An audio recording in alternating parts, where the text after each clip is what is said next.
بسم اللہ الرحمن الرحیم۔ السلام علیکم۔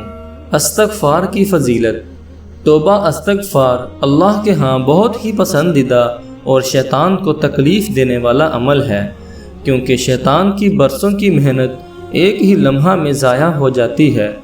گناہوں سے توبہ کرنے والے مسلمان شخص کا بڑے سے بڑا گناہ معاف کر دیا جاتا ہے۔ حدیث شریف میں ہے کہ گناہوں سے توبہ کرنے والا ایسا ہے جیسے اس نے گناہ کیا ہی نہ ہو۔ توبہ استغفار کی کثرت کرنے سے مسلمانوں کو دنیا میں غم، مصیبت، پریشانیوں اور بے اولادی جیسے مسائل نہیں آتے اور ان کی آخرت بھی اچھی ہو جاتی ہے۔ حضرت عبداللہ بن عباس سے روایت ہے کہ رسول اللہ صلی اللہ علیہ وآلہ وسلم نے فرمایا، جو شخص ہمیشہ استغفار کر کے اللہ سے گناہوں کی بخشش کرواتا رہے گا، اللہ پاک اس کی ہر قسم کی تنگی سے نکلنے کی راہ کھول دے گا اور غم فکر سے نجات بخشے گا اور ایسی جگہ سے رزق عطا فرمائے گا جس کا اس کو وہم و گمان بھی نہیں ہوگا۔ حضرت حسن بصری رحمۃ اللہ علیہ کی مجلس میں ایک شخص نے خشک سالی کی شکایت کی تو انہوں نے فرمایا، اللہ سے استغفار کرو۔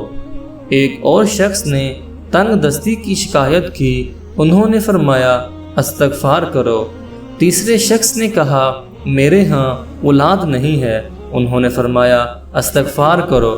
چوتھے شخص نے کہا، میری زمین کی پیداوار کم ہے، آپ نے کہا، استغفار کرو۔